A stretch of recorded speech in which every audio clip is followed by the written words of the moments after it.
Mike, turn your games down. Hi everyone, episode 188 of Games My Mom Found. I'm just a bug, and who's with me tonight? Papanada. Nate! I made it through Deep Nest. Well, welcome back. Hello, thanks for having me. Hey, I'm Alyssa. I'm Lucas, joining once again. Nice to see everybody. Welcome. And this is Reis coming in from Portland, Oregon area. Nice to see you all again, too. And Reis, you had something to announce, you said. I do have something to announce. I'm going to be working on an exciting project. It is called Fogtown. It is the initial pitch is for a television show, but I'll actually be working on an FMV game that will accompany the show. So please feel free to go to www.fundfogtown.com. That's FOGTOWN.com. And you will be taken to a campaign that's going on. It's a funding campaign. So heads up that we're looking at getting actors from games like Gabriel Knight, games like Disco Elysium, games like Contradiction. So there's a bunch of exciting stuff going on with this project. I can't wait to be a part of it. I'm only one member of the team, but there's a lot of really talented people involved. So that's my plug, fundfogtown.com. Thanks. All right. That sounds like something to look forward to. Not up yet, I just checked, but it will be, I know, at the time of this recording. This comes out next week. All right, and we are here to talk about a game that I had no interest in putting on this show, and Alyssa made me do it. We are talking about Hollow Knight, developed by Team Cherry, and came out in 2017. Yeah. And I had never played this until this past week, had no interest in playing it, had no intention of anything to do with it, because I heard it was hard. If I remember right, you were like, I'm thinking between Hollow Knight and then some other lame game, probably. And everyone bullied you into picking Hollow Knight. Well, Alyssa had bugged me into doing Hollow Knight. Just bug me. I'm like, okay, fine, I'll do Hollow Knight. And that's kind of how I started. And now you don't regret it. No, I don't. I won't reinstall it on my computer because I will probably pick it back up again. But no, I don't regret. And I have other games I have to play. But no, I don't regret. Get it on the Switch. And then you can play 2 games at That once. is where I initially played it. My first playthrough was on Switch. Yeah. Same. You know what? You have any how much editing and recording I have to do and playing games? I'm a little insane with this show. But no, I also got to the point where the game got too hard for me. I was at the point where the stuff that needed to be done, I don't think I had the skill set to do it unless I was going to really just push it to a level I wasn't comfortable with. That's totally fair, I think. Yeah. I think I think I was hitting my roof of what my skill level was with this game without really just practicing and doing the Dark Souls thing and memorizing stuff that I don't really want to do. Plus in Dark Souls, I just level until I can just tank their hits and murder them. And I can't do that in Hollow Knight. But I guess the nice thing is you were still able to see credits roll, even though you weren't able to get past that kind of skill ceiling. I could have probably done the Super Meat Boy White Palace, but it was, to me, the anger that was coming out of me and the fact that I'm like, I can go beat the game right now was just like, fuck you, White Palace. But we'll get there. I mean, you beat the overwhelming amount of content in the game. So 94%. Yeah, that's a lot of that game. So I was pretty content with it. And it could have been more. It could have been close to 100, but I just did not care enough for a couple. There were a couple charms I knew exactly where to get and how to get them. I'm like, I just don't care. Because they didn't work for my build. So I'm like, I won't use them anyway. I had a certain build that I liked, so. How many charms did you need? Oh my gosh, sorry. How many charms did you have? How many empty notches did you have? Everything but the one from the DLC. Oh. That's a lot. That's pretty good. Well, that's what I needed for my setup was mainly the healing setup. I liked a lot. Where I could I could heal fast, heal 2 things, and be a slug at the same time so I could run away from you. And that was my setup. And that was my... There's a charm that turns you into a slug? Yes. Oh, yeah. It's so useful for some of those quicker bosses. Well, dang. It don't work well in Great Lord, I'll tell you that. But on most bosses, yes. I remember my first playthrough, I really cherished the Baldur shield. I was like, this is the best. charm ever made. And then this playthrough, like I tried it and I was like, this charm sucks. This trash out of here. Oh, so we should ask what everyone's memory with the game. My memory, this is my first time ever playing it for the show. What about you, Alyssa? My good friend Anna played this game and she was like, oh, you gotta play it. It's super cute, super fun. Like, get it. And I'm like, all right. So I got it for the Switch and I instantly fell in love with it. And I played this game through multiple times and I love it a lot. Okay. What about you, Lucas? Yeah, so I played it whenever it first came out on Switch based off of a recommendation, fell in love with it, and then I've subsequently played it. This would be my 4th time going through it.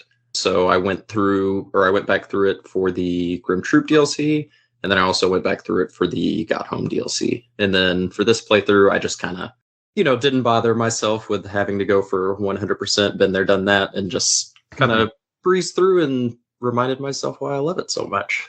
Okay. And you, Reis? I remember back in 2017 when Game of the Year conversations were happening and some weirdos were bringing Hollow Knight forward and being like, this game, it's something special. And I remember just being like, what is this weird little PC thing that's in early access? Did not wind up playing it until it came to the Switch, which is, I think, when a lot of people finally checked it out. Yeah. And, pretty immediately took to it. And did beat it on there. And then for this more recent playthrough, not to be a weird console elitist or anything, but I did play it on Xbox and I had that 120 frames per second and full 4K resolution. And let me tell you, that was such a treat. Like, wonderful way to play that game. It animates so beautifully that way. So that was a really great way to play it. It was really nice. Okay. I played on PC. And you, Nate? I watched Northern Lion play it on YouTube. And I said, this game looks freaking sweet. Oh, it's PC only. Okay. And then when it came out on the Switch, I immediately bought it and played through it and had just as much fun. How much was this on Switch when it first came out? I think it was 25. Wow. That's a deal. It might have been 20.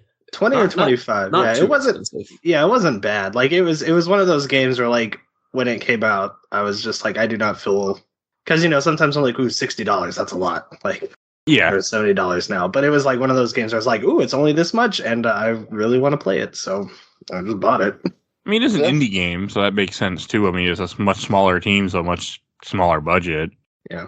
That's cool. 2025 is like a perfect price for this game to come out at, because then you're going to get more people to try it for what it is. Because it's a Metroidvania, for those that I'm assuming at this point most people know what that is, so I'm just going to leave it there. But it's more the Metroid style where you don't level up, you get items that power you up, but you don't level up by killing enemies, which I personally love.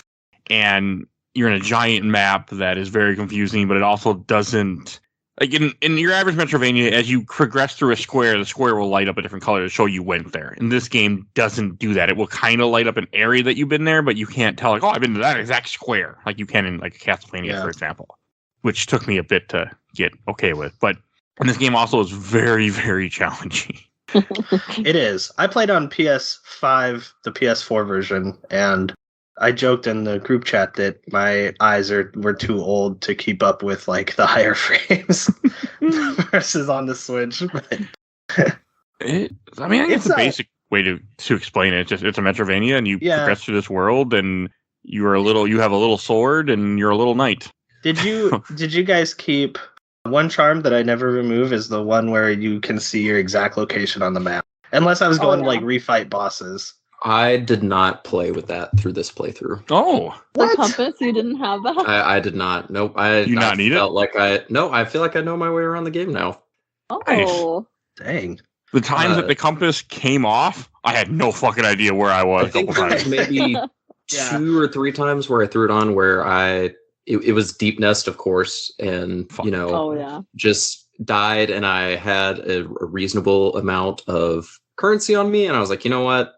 My pride's not going to be hurt if I throw it on for right now, just to make sure that I can get this back. There was losing currency sometimes. Like I would keep going back for it, and there was one boss, one optional boss. I don't remember which one, but like I kept dying to them. And I was like, I just have to die and lose all my geo so that I'm not tempted to go back and keep trying this stupid boss. So it's like I just have to say goodbye to it. An interesting thing about that, do you Do you guys know how, or I guess Nate specifically, do you know how the rancid eggs work in the game? No. I bought them, but like I thought. So it's interesting because it doesn't really outright tell you how they work, but I wouldn't say outright. I would say it doesn't tell you. Yeah, it doesn't tell you. But there's a key that you can get from one of the shopkeepers, and it's right like to the very end of Dartmouth, and you can open it up. And if you give the NPC in this area that you unlock your rancid eggs, it basically brings your soul to that area. That way you don't have to go back and find it. I opened that area and I talked to the NPC and I was like, I don't know what you want from me and I'm just going to leave you alone. And she says something about, well, you don't have a shade right now, or if you're dark, something about darkness, or some kind of comment where I'm like, And most people talk to her when they don't have a shade, so it's just like, oh, okay, I don't really know what I'm supposed to do with this. And then adding on top of that you have to have an item to interact with her. Yeah, no, it's super useful, and the game does not explain it super well. That is useful. I used it a couple times because I died in a really annoying platforming puzzle. I'm like, I am not going through all that just to get my shade back. And I'm like, come on, Shade, I'll summon you this way. There were a couple times. I like when you do like have her summon it back, and then if you talk to her afterwards, she's like, you have a very interesting and brutal way of dealing with your regret. Oh, yeah, that's what she said. Something about regret. And I think that's what triggered me to go, Yeah. But that's the thing. There's so many NPCs to this game that, like, as I've been watching speedruns and watching videos since I beat this game, there were a lot of things I never saw. I explored a good amount of this map. Like, I explored everything. We said earlier that, like, it's good that it released at $20. Yeah, sure. I agree with that. Obviously, like, they could do that as a small team. This game could have been released for $60. I would still think that it was worth every penny. Oh yeah, it would be, but it wouldn't have sold as well. That's what I was saying. That is true. But like, it is wild how big and finished and full this game is, even from the base game content. Yeah, and then all the DLC was free, which is just insane. Because like, if they were just like, hey, Grim Troop $5, Godhood $5, I'd be like, all right, I'll toss $5. Yeah, they could absolutely. have easily. Very, yeah. Yeah, I get why they didn't, but they could have. Weren't they all Kickstarter goals too? They were. I believe so, yeah. Okay, so then I think I think their initial pitch was 3 main areas, each one having a boss and then a final boss. And then they just got so much support that they kept adding on and adding on and adding on until it eventually got as big as it is. Wasn't Silksong like the final stretch goal? It was supposed to be DLC, yes. Yeah, that was originally DLC, and then they said, "Hey, we're just going to make it a separate game." Yep, which is great because, like, that's a day one buy for me. Like, I have no qualms about that. Yeah, I can't because I will never buy games at day one, especially like this, just because of the fact that when I want to look something up, it's not there. I bought Wild day one, and that's a big reason why I didn't enjoy that game. I couldn't look up stuff. And I had to just figure it out, and I don't got time for that. Oh my god. True gamer, Mike. True gamer. Hey, I'm a true podcaster. Hey, if you buy it day one, Mike, I will sell you a walkthrough for $25. Oh, okay. Also, you can't, another problem, like, for me when I play Metroidvania is I want my map. Like, for Hollow Knight, I have a laminated map of this game that I found on the internet and went to FedEx and printed. Oh, that's rad. Oh, so you didn't really go through as far as like filling out your map and stuff like that? Or I did. The game, I filled it out as much as I could, whenever I could, but I also had a physical map to kind of help me, like, okay, I need to get to the abyss. Where is the abyss? Okay, the abyss is down here. Like, that would help me kind of like glance at stuff and see where things were.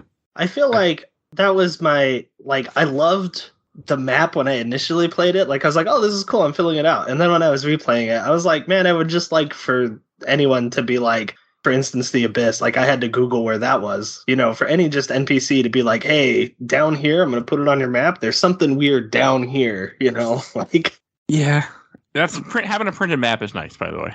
Yeah, I'm sure. It was really, really nice. Like I do it for every Metrovania part of it. It's just kind of like my thing to make them because one, I can, but two, I feel like it looks cool and helps me get more into the game. Normally, it helps me find save points, too. In this one, it didn't help as much for that, just because some time past were not, they didn't look the way that they really were. Right. Well, and I feel like for so many at least people I've talked to whenever I recommend this game, I think that's usually the big kind of turnoff whenever they first get into it, is the lack of not only the lack of direction, but also the fact of, hey, not only do you have to buy your map, but you have to fill it out. Not only do you have to fill out your map, but also you got to find a charm to where you even know where you are or where merchants are or benches.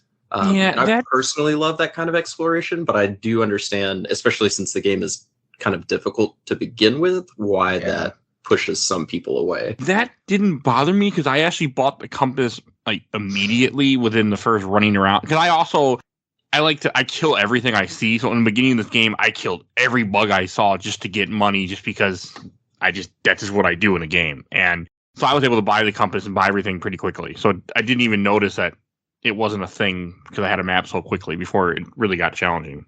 Yeah. I think I could have done personally with a little less buying map markers and stuff like that. But it feels like a minor complaint in the grand scheme of things because after the first 2 or 3 hours, you've got it all.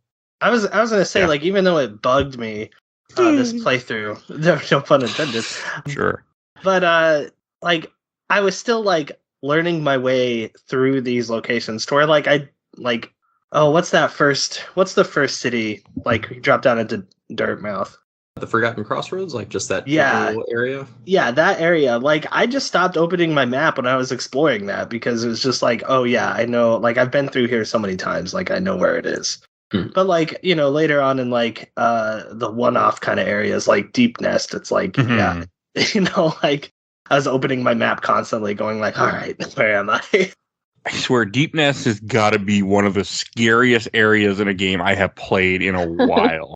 It takes a strange turn to horror, like it does in the back half. This game does a lot of like just creepy stuff. Like when you see when you're going to Nosk, but you don't know you're going to Nosk, and you keep seeing like that little guy that looks exactly like you, and you're just like, wait, what?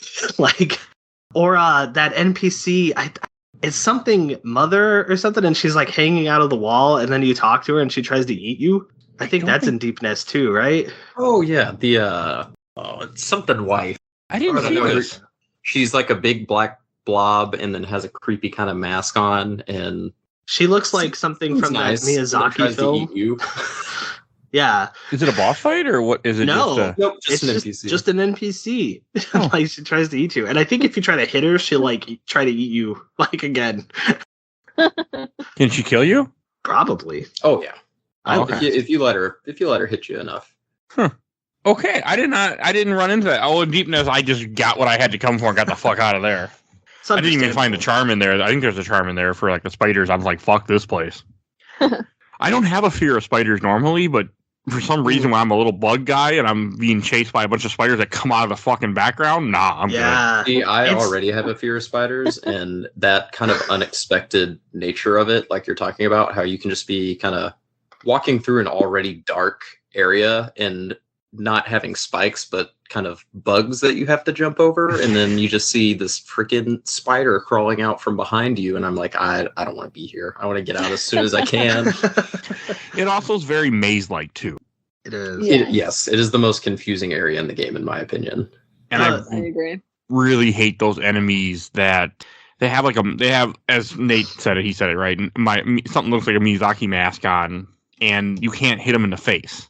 You have to like let them open up and then smack them and run for your life. Yeah, because those guys take 2 damage.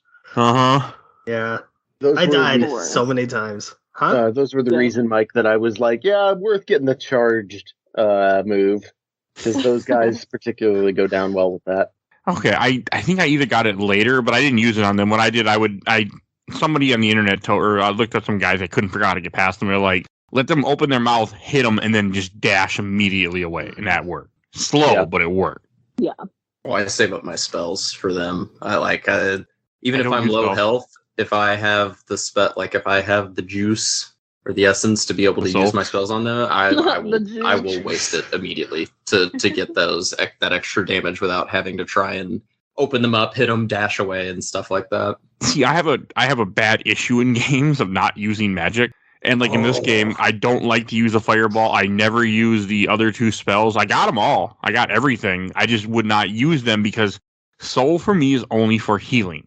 It's a video game thing. Like it's a choice. Every game I play, I will only use MP majority of the time for healing. I don't like to do offensive spells. Interesting.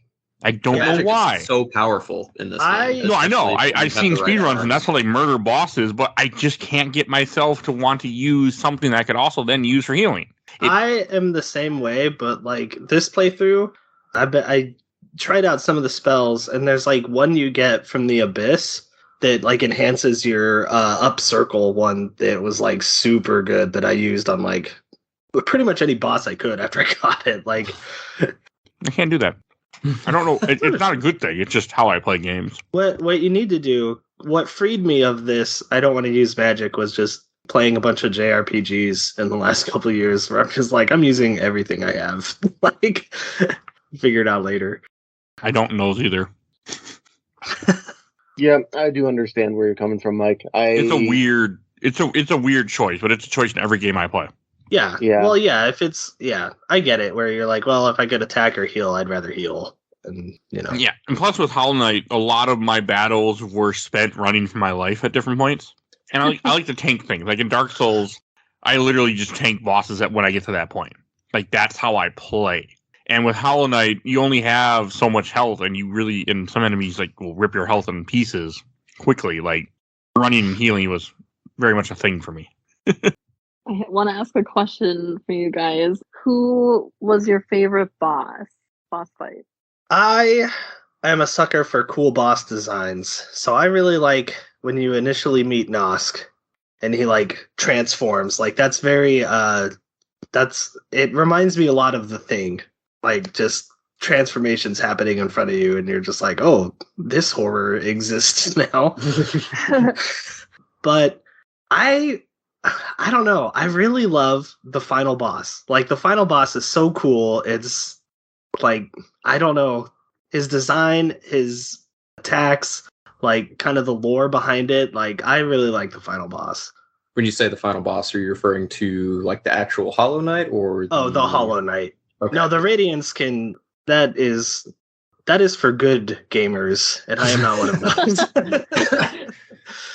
Mine is the Mantis Lords, and it will always be the Mantis Lords. Yeah.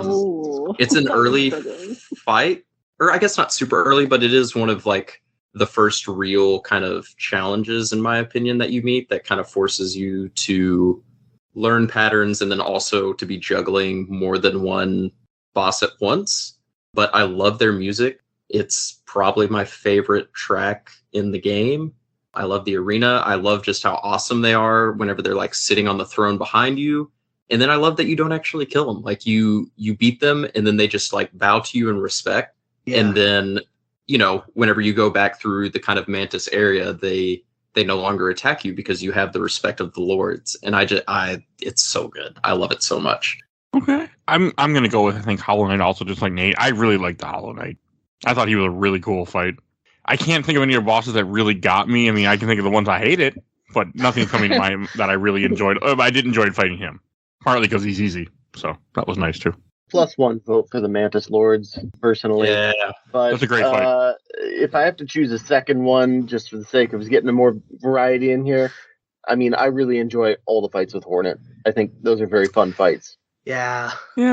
I like how you fight her a couple times. I mean, none of the boss fights in this game really felt... The only one that felt cheap to me was the failed champion, which is the dream fight, which is DLC of... And it's not cheap. It's just that my style does not work in that fight, period. I watched the speedrun of it, and they're like, yeah, this is the hardest dream fight in the game. And I'm like, oh, okay, you're not wrong, guys. Because the one I could not do. I didn't try Zote, though, so... Zote is unreasonably difficult. Zote. Yeah, that... Oh my gosh. I also like how this game has... I mean, we haven't talked about it too much yet, but this game has a lot of Dark Souls influences. So get good. But the thing like that, like when you die, you drop all your money, like we were kind of mentioning. But also, it has a lot of that... You have NPCs that you can find in the game that you can either rescue or just kind of let die if you want. And that's a very Dark Souls-y thing too, and also a lot of this game the lore isn't given to you. All the story is mostly in items and descriptions and just in the way that the game looks, which is also a very Dark Souls-y thing that's not given to you. All right. Before we move on from bosses, I do also want to give a shout out to Best Boy Dung Defender. I like it. Okay, maybe I liked him a lot. It's not a particularly difficult fight in my opinion, but I love everything about his design, his moves, his yell whenever he first enters the battlefield. It's just a very fun fight. Yeah. I also sorry. No, you're fine. To keep talking about bosses. We can stay on that content. Soul Tyrant is very cool. I like how I like how he fakes you out where you think you beat him and then he comes back up and smashes through the floor and he's like super pissed and he's like, and he's like slammed to the ground. I love that. It's so good. And it gets me every time. I thought he was dead, and so I kind of wasn't paying attention, and all of a sudden he wasn't dead, and he hit me like twice. I'm like, oh fuck, we're still in the fight. Yeah. Because I played this game partly blind, because I was watching a speedrun of this, and you guys are like, no, play it a bit, don't spoil yourself in the final two bosses. I'm like, okay, I'll play a little bit blind. So I kind of went into it not knowing what was coming exactly. I knew where to go, and then I would look up like, okay, there's a boss coming up, but that's about all. I tried to keep it more blind than I normally do. But yeah, I mean, there's some really good boss fights in the game. There's some really bad ones too, but not many. The worst one for me, like out of stupidity, is that you fight a giant jellyfish at one point. I hate that fight. Oh, I like that fight. I don't like Umu. It wasn't hard. I mean, I had a hard time, but it wasn't a hard fight. It was just I don't like having to wait until he has an opening when the other NPC attacks him. It is the only, I guess, gimmick fight or that I can think of off the top of my head. And it does suck that it kind of kills the pace, especially compared to how fast some of the other fights are. Yeah. Alyssa, what was your favorite one? I liked the Collector. I don't know why, like when you go into that room, when you're like going through and you see, all the jars filled with random things, and you go up there and you can hear him laughing. Like, I don't know. His laugh. I don't think that fight was really cool to me. And if you die, when you go back there, your soul or shadow or whatever is in a jar. I thought that was kind of cool. Oh, really? Like, because he collects, and then that's where you find out that he was the one that like imprisoned all the grubs. Because then when you go up, like when you finally beat him, there's like 3 grubs on the top, and you get the map where it shows you where all the grubs are. I haven't fought this guy. Oh, he's in the Tower of Love. You have to get the key from the Queen's Gardens. I went into the Tower of Love and I was like, I don't get this, and I left. Yeah, because you need a key that you can only get hidden in the Queen's Gardens, which is an area near the end of the game. It's on a random dead guy. Yeah. You should do it. The Collector's fun, but also the Collector is I don't think you get soul when you hit him either, because this is Antonio Banderas' character from Guardians of the Galaxy. That wasn't Antonio Banderas, but was it? Oh, frick. No, it's Nico. Is it? Oh, Benicio del Toro. Yes, I think it's him. Oh no, cut that out. No, it's too good. But it's a good scene. Like, I mean, it's a good boss fight. I can see why you like that fight, Alyssa. Yeah, that one's one of the best in my opinion. I did it near the end when I was trying to clean up all the boss fights because I wanted to. My goal was to do all the boss fights in the regular game, which I think I did everything but absolute Radiance. The only one I think I skipped at the main game. And then probably God Tamer is what you didn't do. The Oh yeah, I didn't do God Tamer. You're right. I forget about him because the fucking Coliseum is not. I just couldn't. I needed to be done with the game because I just needed to be done. I did Coliseum level 1. Leave it installed. Come back in a couple months. We'll have a good time all over again. But you see, when you beat a game every single week, and sometimes you play 2 to 3 games a week, and you watch movies, and you edit, and you try to keep your relationship going, you don't have time for it to repeat a game right away. You can drop at least 3 of those things. Just be like, hey, sorry guys, no new episode. I'm playing Hollow Knight again, guys. I will say for God Tamer, or at least for the Coliseum, it is very frustrating to try and get through that 3rd trial. But it has a very satisfying ending for me personally, because whenever you beat the first one, the audience is like cheering after you kill everybody and they throw money down. Well, whenever you beat the 3rd one, there's just this pause of everyone staring at you for probably 5 to 6 seconds before they erupt into applause and just shower you with so much geo, and it is very satisfying. Like, they're all just in shock that you were able to complete it. I wanted to do it, but part of the thing that broke me was because the reason to beat it is when you beat the Coliseum, you get the pale ore, which you need to upgrade your weapon. And when I had heard that the bosses scale with you if you upgrade your nail, I lost interest. Wait, So they scale with you? Yes. As you upgrade the nail, they get more health. Oh, so I was actually getting better at the game. I thought I just had better because I had The a better spells weapon. don't. I was The spells don't affect it, but the nail does. Each upgrade you get the nail only does increase the boss's health to work with the amount of damage that you can now do in a regular hit. So, like what speedrunners do, they don't upgrade the nail to the end if they're going for 106%, or they don't upgrade at all if they're doing a regular run because since they use spells so much, the spells will do so much more damage because the bosses never get upgraded. I was not happy when I found that out. It also kind of hurt me because then it made me not care. Because my whole thing is I want to upgrade my nail because that's how I do all my damage. I'm like, oh, I'll kill you faster. No, you won't. We'll just scale. That's true, but it does still make the actual levels easier because the other enemies don't scale. Yes, but at the point where I was at, where all I needed was the one pale ore from the Coliseum, and I was pretty much done with the game, I'm like, well, this doesn't matter anymore to me. Sure. I won't be. All the challenges that were left were going to be done, other than White Palace, which is just Super Meat Boy. So that was it. But I do want to talk about some more of the bosses while we're on it. Like we mentioned Nosk earlier, where he kind of tricks you. Okay, a lot of I watched a bunch of lists where people do rank all the bosses, and they would number one is the easiest boss in the game is Nosk. That is not true at all. Oh, yeah, I mean horse hockey. Yeah, it's bullshit. Like they're all saying, "Oh, you can hide in the corner and just hit him." No, you can, yes, but you also can't for long. He will. You can for a bit, but after you get him to a certain amount of health, his strategy changes, and you can't really do that anymore. He's not that. I died on him even knowing the tricks to beat him, and I was powered up in the game. I still die once or twice on him. He's a hard boss. Yeah. He's not that simple. It irritated me that people are like, "Oh, he's the easiest boss in the game." No, he's not. He's up there. The boss I struggled with on the most, beside Trader Lord, who can just hang out in the Queen's Garden, he's not important, was the Watcher Knights. Those guys. Yes. Yeah. And I don't remember having, I don't remember having to retry them so many times when I first played it, but this time I was like, oh my god, what am I missing? I had not a huge amount of problem with the Watcher Knights, but one, I had I think Lucas told us the trick before when Alyssa first was fighting him, way early before I even started playing this game for the show, where he's like, yeah, there's a secret room, you can knock a chandelier down on them and kill one of them before the fight even starts. Yeah. That helps a lot, cool. By the way. Yeah, it makes all the difference in the world to not have to deal with just one extra. Oh, for sure. Yeah. I think there's 5 of them, otherwise you have to fight. And they're giant. I never did the chandelier thing, so I guess I'm just a pro gamer. But you beat them legit. I did beat them. I didn't know about that. It's really hidden. It's a ceiling you have to just jump up and hit. There's no way you would know about it otherwise. Yeah, I had no idea.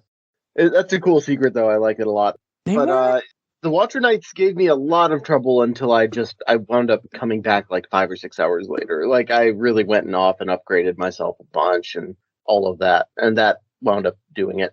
They weren't. It took me 5 or 6 tries, but it wasn't a fight that broke me really. It wasn't that bad because a lot of it was just pay attention to what they're doing, and if you herd them to one side, you can then run the other side and heal before they get to you.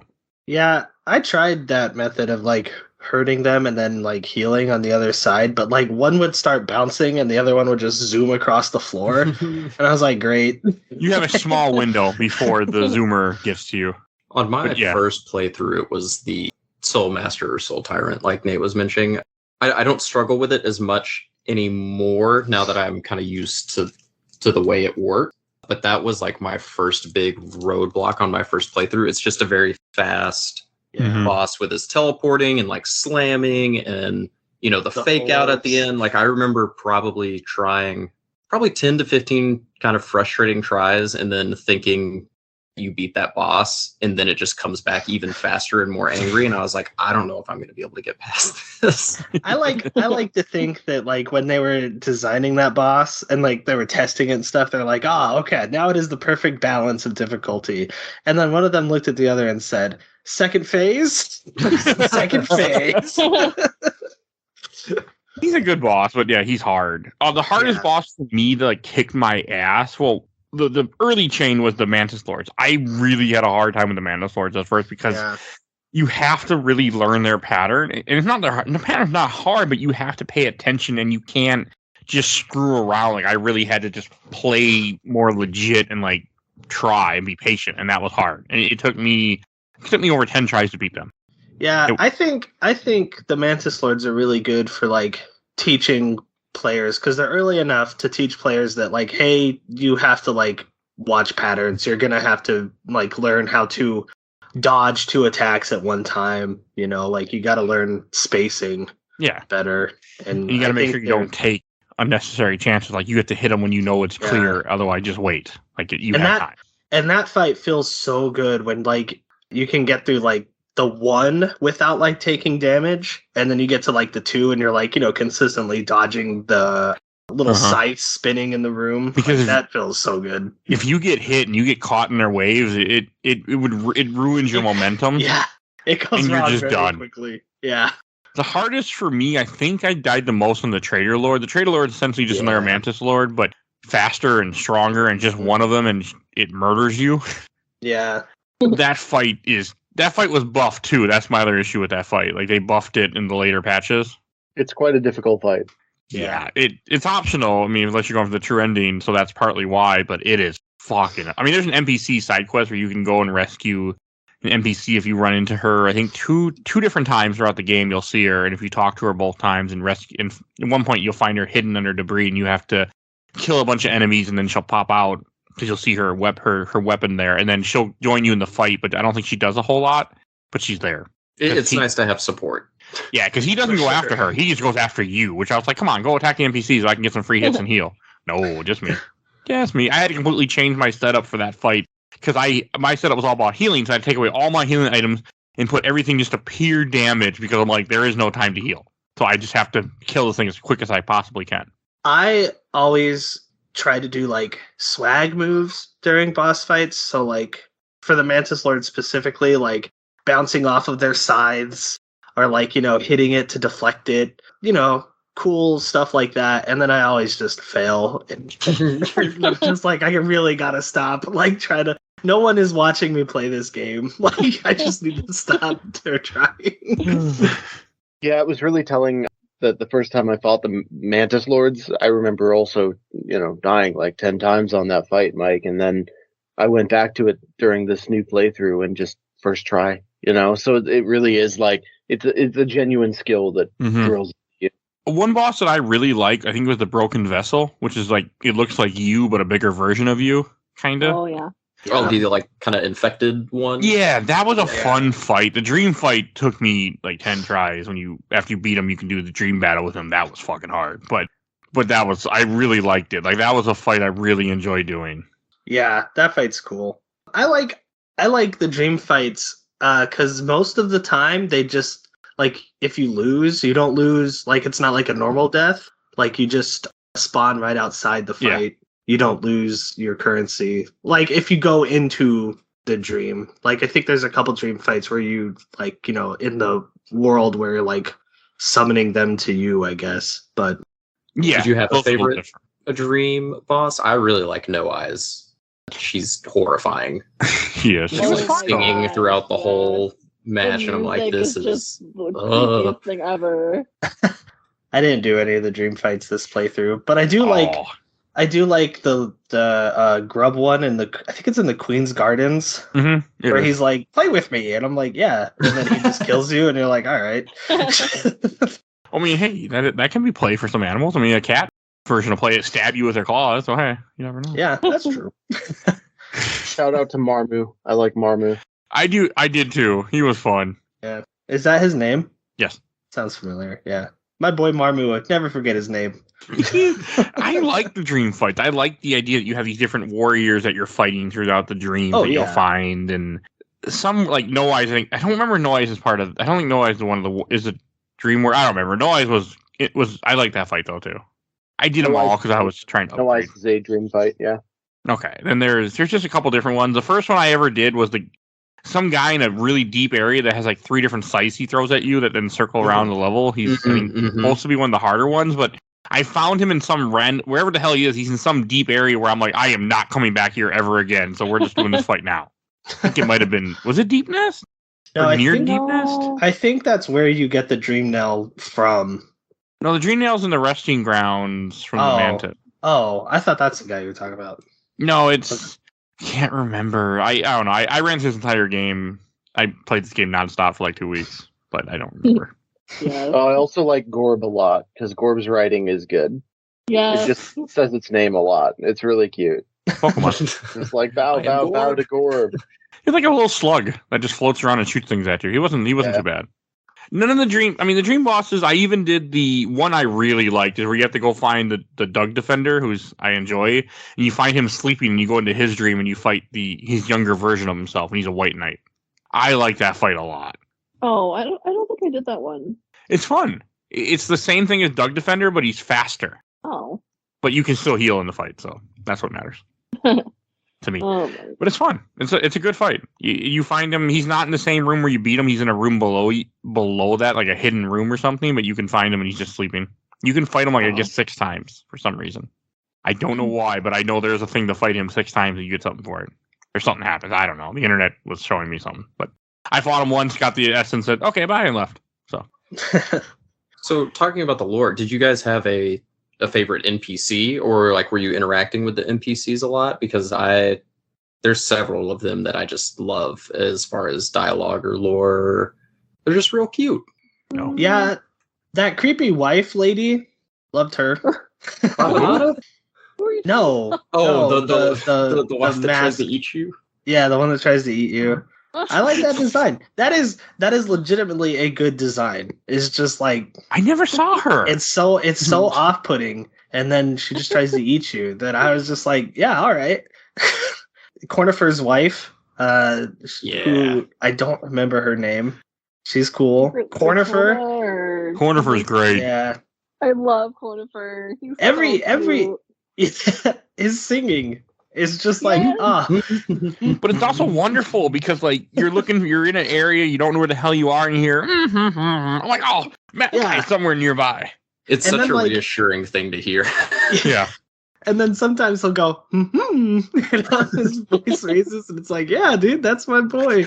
I actually played this game with sound on because sound was very helpful in this game too. I thought you were gonna say sound off. No, I had sound on most of the time. I was about to leave the call if you said sound off. There were a few times when sound got turned off just because I was like doing something else, but for the most part, sound was on. This is a game where I needed to find the grubs without hearing them crying. The grubs. I love Grub Dad. He's so happy whenever you see him, and he's just like, oh. Did you see what happened when you get all the grubs? I have like YouTubed it, but I have not personally done it. Okay, I didn't do it either, but I YouTubed it, and like he eats them all, doesn't he? He does, yeah. Yeah. From my understanding, it's supposed to be a metamorphosis type of deal, not necessarily like it. It seems very dark, and it probably is compared to the rest of the game. I like to be hopeful and think that that's just part of their natural life cycle of like they're gonna do their metamorphosis thing. It's a cocoon or whatever you want to call it. You don't cocoon inside your father's stomach, whether you're a caterpillar or not. That's not how it works. Like that's exactly what Kronos said to all his children in Greek mythology before he made them. He was like, "No, it's a metamorphosis. Just get in here." No, I think you just got him food because I mean, in a lot of bug chains in general, like they eat their offspring if they stick around too long. So I think in all honesty, the reason why he's paying you is because you're bringing him dinner. I refuse to believe this. I don't think it's metamorphic because can you kill him? Because I saw him hit him when he's like the fat boy is just sitting there. You can hit him and stuff. Well, I think the trophy or the achievement you get when you collect all of them is also called something similar to metamorphosis. Oh, okay. dinner? Yeah, it's called dinner time. I don't know. I saw by accident when I was like clicking through things on YouTube, and all of a sudden I saw a really fat caterpillar. I'm like, wait a second, and I was like, oh no, he eats them all. Yeah. Oh, jeez. It bothered me. It made me not want to get him anymore. If you just omit that part of his character development, he's real fun. He is funny. Woohoo! Woohoo, woohoo. I can't believe he eats them all. Speaking of eating and NPCs, I really like Willow, who is the giraffe weevil who just hangs out kind of nearby the Queen Station, and she just The one with like just the always long neck. Yeah. yeah, Yeah. Okay. she's always looking for food. She's a friendly NPC. I really like her.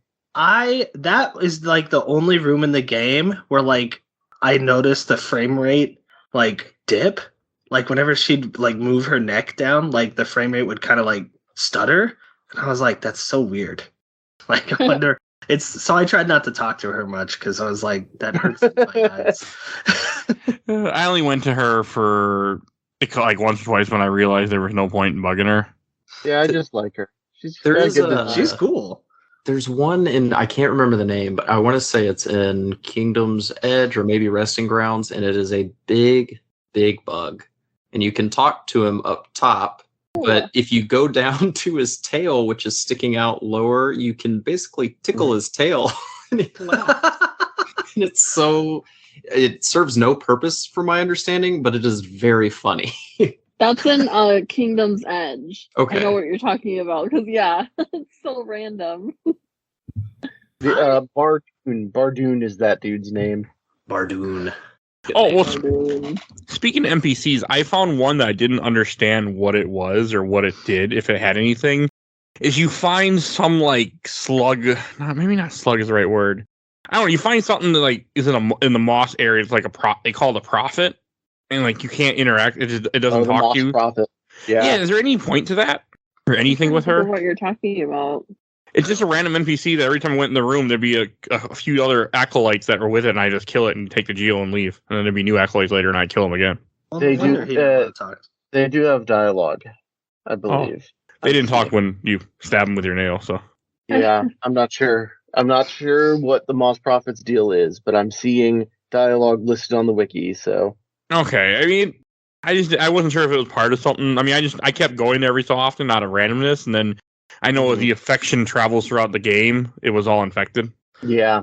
The mayor of Dirtmouth I like too, because like when you first meet him, like, he's just like, yeah, I'm the mayor of this town. It's fucked. Some I mean, it's a small little town too.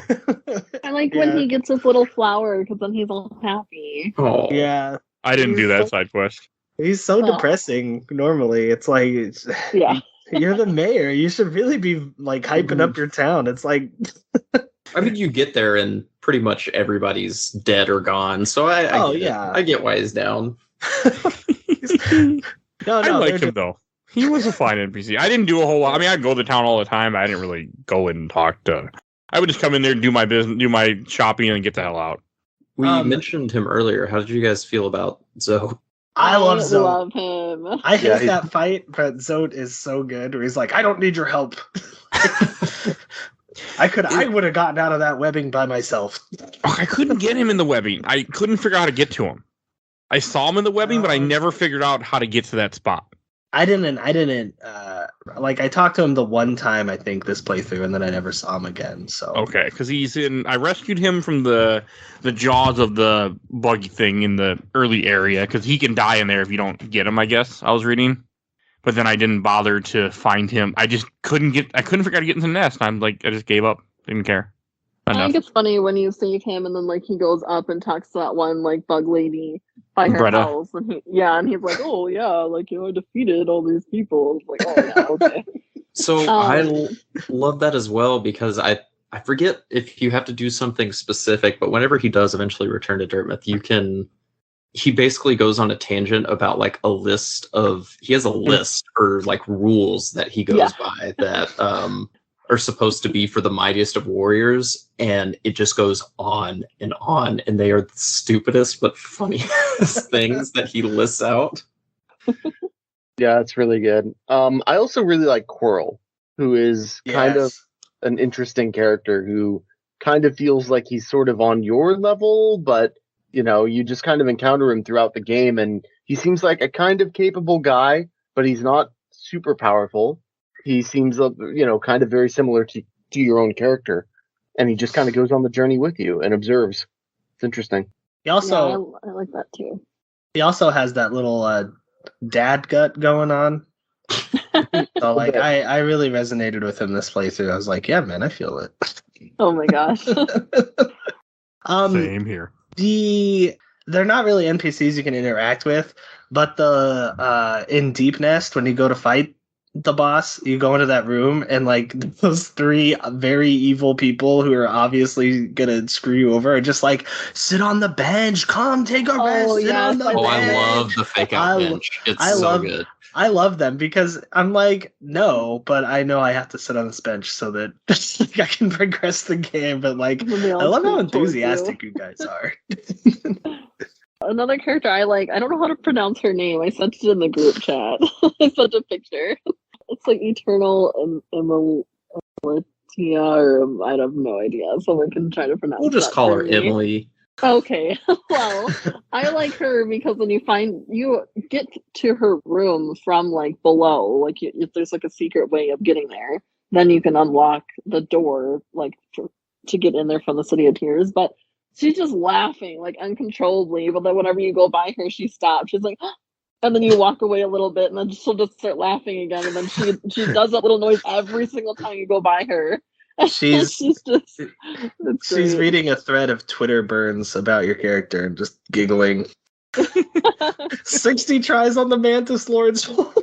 I mean, but there's so many NPCs, and so many of them don't really even do anything. They're just there, which is kind of cool. I didn't like it, but it's cool. It is. I think it's cool because it like really builds out that world, and it's like, it's like, because not it's a really good world, like useful to you. Some people are just like, hey, I'm selling, some charms. Yeah, I think they make every line of dialogue really count for every character. Yeah. I do want to shout out also the Last Stag for being the best boy, and just something about him doing his best, and at the same time, like the more stations you unlocked, like he reveals just bits and nuggets more of like what his people used to be, and how tired he is, but how he freaking hates the machines that have replaced him, and it's a really sad backstory for him, and I can't help but just root for him the whole time. Did you guys unlock the Stag Nest, like his home? Yes. Yep. So good. I love that moment where he's just like, I found it. He's like, I'll take you there anytime you want. Because the only way to get there, because I knew it was on my map, because I could see where it was on my printed map, and I'm like, how the fuck do I get up here? And I'm like, yeah, I'll worry about it later. And then shortly after that, I don't think I unlocked the Queen's Nest one. He's like, here, I'll take you there. I'm like, oh, cool, that's how I get there. Yeah. And I got my achievement. I got a few achievements in this for, like, I got all the Stag Nests. I did a bunch of that stuff, which that felt good. It's a good achievement list, too. What's that? Oh, I'm hoping that, like, with the new game that comes out, like, they still have the stags there with, like, that open egg that's up there. Like, that kind of, like, resembles, like, hope that there still are, like, not all of them are dead. Isn't Silksong a prequel, though? Or is it a sequel? It? I thought it was before. I don't know. I thought it was a sequel, too. Oh. Well, maybe either way. Hopefully. Either way, I'm excited. Yeah. We'll see Zote when he's a baby. Oh my gosh! I could have fed myself, mother. Be a sequel just because there was the Silksong campaign for Hornet, and then they turned into its own game. So I'm assuming it's a sequel. You're probably right. And it seemed like it's in a different area too, because the whole idea is that you're in this giant bug city that was created by a bug and then went to hell. Because is everybody you're fighting pretty much zombies then? For the most part? I think for the most part they are. Yeah, because they're infected is the thing. Like, yeah. Yes. And they have no brain, essentially, is the idea. That's what they're all trying to kill you. Did anyone talk to Mr. Mushroom? Yes. Not this playthrough, but I did complete his stuff for my 100% that I did a couple years ago. I did not. I love Mr. him. Mushroom is pretty fun. I don't think I even found him. There's a charm that you have to equip to talk to him. Oh, that's why I didn't find And him. I did not talk to him. Yeah. He also is involved in the ending. If you talk to him in all of his locations, it's very weird. He like shoots himself into the sky and like winks at the camera. Okay, then definitely. Because I didn't look up a lot of stuff in this game. I was also with the group chat, I was able to go by based on a lot of what you guys said, so I didn't have to look up stuff. Because you guys were able to tell me most things, like do this, don't do that. Yeah, But there are just so many NPCs, and there's a lot that I missed too in this game. I've noticed game.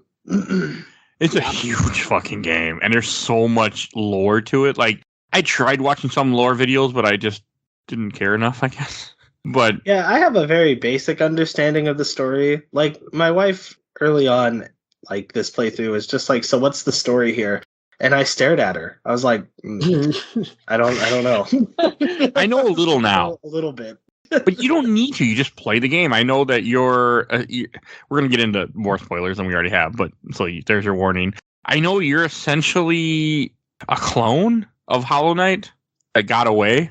I don't take it as a clone. I think it's like the Hollow Knight forever ago sealed himself to stop the infection, and now that it's breaking again, like you are basically like chosen from the abyss as like one who is. But there's many of you, right? You like they're like all chosen to like try, and then those ones just failed. To the point of Hollow Knight was he's supposed to be hollow and have no brain power, I guess, or something of that nature. That way he wouldn't dream he could hold the radiance captured. The problem is, though, that he was able to... He had a little bit of, like, hope or seeing something in him because he adored the king that made him not what he was supposed to be. But, like, all those dead bodies you see throughout the game are all supposed to be used that failed. Yeah. I keep trying. Oh. And you were just one of them who somehow left this area and then comes back. So it is not explicitly explained, but whenever you go for the true ending, there's a sequence that you see from the abyss where you're trying to climb out, and the Pale King basically like closes the door on you and you fall back into the abyss. And from my understanding, that is whenever they chose the Hollow Knight, because they thought that was the perfect vessel. But you actually didn't get closed in, like you fall back down, but Hollow Knight, or your current knight, is able to escape and then come back. It's all very complicated, but I would say in a very basic way, it's your standard light versus dark, with the exception being that the light is supposed to be like the big bad in this one, and the dark is more of actually what you use to control things and actually be able to get rid of this infection that's plaguing everybody. What I like the most about the story is that for 99% of the game, you think you're the Hollow Knight. And then you get to the final boss, and the words the Hollow Knight show up, and you're like, oh, shit. What it also is you, because you are the Hollow Knight, too. You can be. If you so like that, I think that's the standard ending, right? Like if you get replace chained, him. you get chained in there, yeah. But like I really like the lore and the world building that I understand or know about, because it's just like, I don't know. It's, to me, I took it as kind of like a twist when I got to the final boss the first time. I was like, whoa, this dude is the Hollow Knight, not me. Like, frick. I have no chance. When I saw the ending where you get chained up, I'm like, oh, this is like a Dark Souls ending, because in Dark Souls, one of the endings is you become the same boss you just killed. You take over his spot because somebody has to hold the flame or something, whatever the hell, I don't remember anymore. But it's essentially the same thing. Your death just helps continue the cycle. And that's kind of how I felt like this was. Like, you kill the Hollow Knight and you just become the Hollow Knight again. So you don't change the cycle. I will say, even if the story isn't as explicit as it could be, like some of us have mentioned, like the world building in itself is so good that you don't really need it. Like even just locations. I mean, going into the City of Tears for the first time and like seeing just like, oh, this used to be a like big and beautiful place, and now it is just in ruins, but still very beautiful. And like I don't know, it just does a really good job of setting that tone and atmosphere no matter what area you're going into, and you can tell that these are individual parts of a whole world rather than something that just kind of feels mushed together so you can get from point A to point B. Yeah. And also there's a lot of shortcuts too, which feel like Dark Souls 2, where you're constantly hitting levers or unlocking doors that then make travel easier for you. Mm-hmm. I know it's not probably a Dark Souls thing, but it feels like it. To me, it's a Dark Souls thing, because Dark Souls 1 does that so well. That the whole world is connected, but you don't realize how connected it is until you play through the game. God, I need to play Dark Souls 1 again, damn it. No, you don't.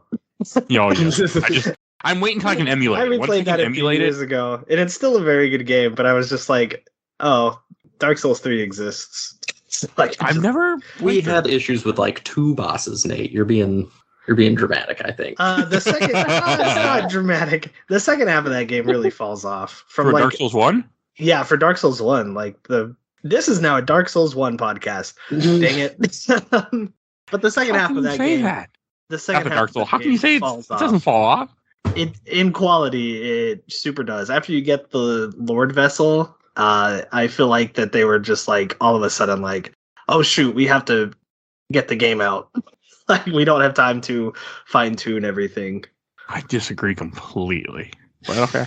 I'll let your wrong opinion stay on this podcast. It's okay. I love Dark Souls 1. That game is mwah. I get it. I can. There's some things, but no, I haven't played it in years. I want to play it again, but I need to emulate it before I can play it again, because the only way I'm going to beat that game in 2 weeks is going to be emulating. The remaster is really good, though. Yeah, but if I start playing that game again, my wife will get really, really mad at me, because when I play Dark Souls, there's a lot of fucking shit, and she does not appreciate that. So no, we're not. I need safe states, or I won't. Yeah, it won't go well. I'll be like, I'll see you in a week, wife. Like, I'm just gonna stay down here and sleep down here and just play Dark Souls. Like, you won't see me through. No, she gets really pissed at me. But no, with Hollow Knight, I like it that it's very inspired by Dark Souls. And also, one of the NPCs that we didn't talk about that I want to mention is the guy that upgrades your nail, the stag beetle, or stag, whatever the hell he is. Mm-hmm. But I like it. Like, you get your nail, which is your sword, upgraded 3 times as you get ore throughout the game. And then I guess you can I didn't know this because I never got the last ore, but you can either save him or kill him or something. Yes, it is again, really? Like using dialogue very specifically, or like choices, even whenever you don't think that they're going to matter. I love how the game rewards your investment into specific NPCs, like the Nail Master, like having that ability to choose, like, oh, he wants to die. Like, are you going to fulfill his wish, or what happens if you don't? Like, what? Can you find him later? And sure enough, you can. And I love that they let you do things like that. Huh. I didn't know that was a thing. Yeah. Well, did you ever... I didn't, because I only heard about it from the internet, because I didn't get the final nail. I didn't get the final pale ore, because I didn't want to do the Colosseum. Yeah, I never did the If you spare him, he goes to paint with the other Nail Master. And he makes little crafts. And it's adorable. Oh. They're best friends now. I thought that was cool. I mean, the Nail Masters were cool too. So you have to find 3 different sages essentially throughout the game that will then give you special abilities. I love their animation for upgrading, like just the dark screen and kind of the flash, of hitting the hammer to the nail. It's such a simple but very beautiful. There's so much cutscene. There's so much to this game. I mean, the only issue I have with this game is the sub-platforming. The platform is mostly just fine. Like, even trying to get mass shards or grubs. The only 2 parts I had a problem with is one, which was a me problem. I think it's in the Crystal Mines, but when you have the blocks that come down and push on you, remind me of Mario 1, Super Mario World Castle 1. I just could not do it. I could not get the timing done for some reason to dodge those. There just was not possible for me. And then I also had a really hard time with White Palace, which is essentially, as I keep calling it, oh my gosh, that is it's impossible, man. It's not good. It's too much. Yeah, it's just too much. I'm here to say the White Palace might be my favorite thing in the game. That stuff. I would agree. Yeah, I would say it was too favorite. Much. I do think it's fairer than some people give it credit for. No, I think it's fair. What really helped is because I was frustrated with it. I didn't do it this playthrough because I couldn't beat the Trader Lord. But when I first did it, I was getting frustrated with it, and then I found the Hive Charm, And so like which like restores your health if you just stay still for a few seconds, and that like super makes the White Palace easier. And then I was like, oh yeah, this stuff is cool, because like when you nail those difficult platforming sections, you feel like the coolest person on planet Earth. I don't think it's unfair. I think it was just it hit my skill ceiling. Right. That was my That's problem. fair. Is that, I mean, yes, I could have probably done it with enough time, because I did have the beehive charm where I could just heal myself just by standing still. But the amount of patience needed I just couldn't do it. It was just too much for me. And I was just like, this is not worth it. I don't care enough. So Yeah, personally, like platforming comes much, much easier for me than combat. So like I struggle with a lot of the bosses in this game way, way, way more. Like White Palace, I breeze through, no problem. I have a great time doing it. But then I'll get to Watcher Knights and I'm stuck for hours. Like that is a weird thing. No, it's not a weird thing. It just means that you're good at platforming games. I can't platform for the life of me in games. Yeah. That's a personal thing, though. I have a hard time. I don't like platformers, as I think I said in the show many, many times. Platformers are just not my style of game. I mean, I play them for the show, but they are not my thing. And the Twitch perfect like skill, I don't have it for that. And after a while, I get frustrated. When I get frustrated, there's no coming out of it at a point. For me, it's the Queen's Garden, because I think that kind of mixes the platforming and the combat. Like, not only do you have enemies that are flying or like throwing scythes at you, but you also have spikes everywhere and platforms that fall whenever you jump on them like that. To me, that's always the most difficult area of the game, of kind of trying to juggle not only platforming, but also at times combat. Yeah, it's a tricky part, sure. Yeah, but I liked it. I mean, I had no problem with the Queen's Garden. It was beautiful. I just had a problem with the White Palace because it was too much platforming. And I don't like the saw blades at all. It was just too much for me. I just couldn't. I was at that point too where I just needed to be done. Right. But I get like that with every game for the show. I get to a point where I'm like, I just need to be done and turn this game off. But I gotta get the next game. Lucas knows this. I get that way with games too. Where I'm just like, I'm ready to be done, and this part is frustrating me. But I beat almost every game I start. I'll even beat Fester's Quest. Okay, so I cheated, but I beat it. That's insane. It's not as bad as you think it is. But you'll hear. There's an episode if you want to hear about that coming out eventually. So I'm also insane. I will do anything for recording almost at this point when it comes to games. Like someone wants to cover it, I'll do it. I have issues. So Reis, you said that the White Palace is your favorite area in the whole game? It's certainly like one of my favorite things about the game. Okay. Is I love that there's just this giant platforming gauntlet. It's really satisfying. Are you a fan of Super Meat Boy? I enjoyed Super Meat Boy. I wouldn't say I'm like diehard or anything, and I'm certainly not doing any speed running or anything crazy like that. But you also just enjoy platformers in general, right? Yeah, I do. I love platforming. Okay. So yeah. I don't. I hate them. I play a lot of them from the show because there's a lot of good games out there, but I am not a fan of them. So that plays it. I like the fighting more in this game. I like the boss fights a lot. I'm very basic. City of Tears is by far my favorite. City of Tears is beautiful in that game. I know that's a lot of people's choice, but like between the music and just, it's very much to make the Dark Souls reference again, like the On Orlando of, is that how you pronounce it? On Orlando? On Orlando. Of Hollow Knight, of just this big, beautiful, empty city. And I love that area so much. The music in this game is so good. Like, I think that's like part, like, City of Tears, like when it hits you, it like hits you with that beautiful melody.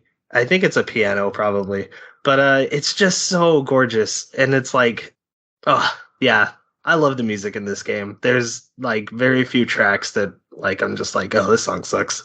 Like it's very much like Shovel Knight's whole soundtrack is like god tier, and I think this is like right up there with Shovel Knight. Like, such a good soundtrack, and it sets the whole, like, every area when you go in, like the songs like fit immediately with it.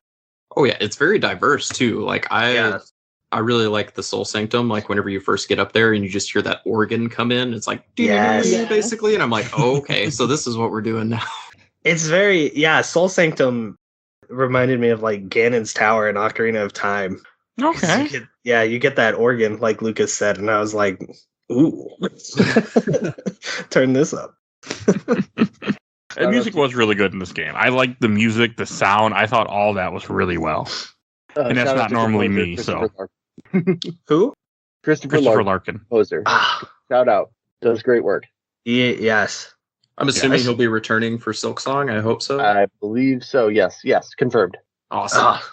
Sweet. They haven't given a date yet for Silksong, right? No. But it was shown at Xbox's or Microsoft's thing where they said all the games shown here will release within 12 months. So Yeah. Oh, okay. I think before June 2023 is like Yes. the deadline. look, Okay. that would be the perfect January, February game.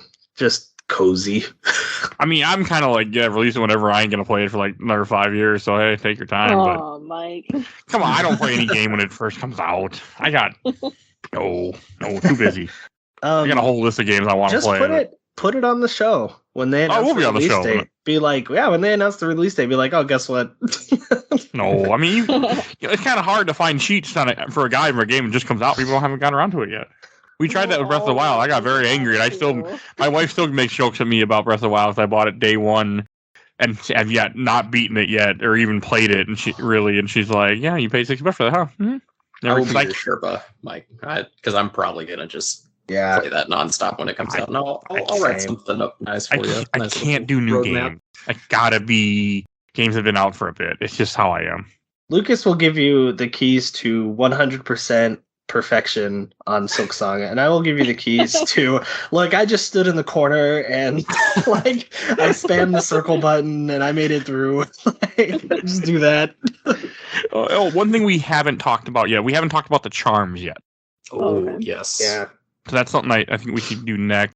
Charms are essentially the way that you level up in quotations in this game. Charms are, you get charm slots by doing certain things in the game, which means you can equip more charms. They're items that change the way that your character plays. Like one, for example, will give your character a longer nail range. One will give you the ability to heal faster.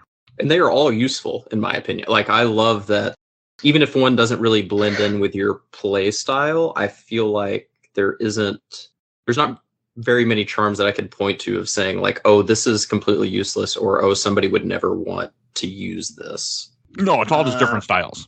The poop scent charm. I raise you poop scent.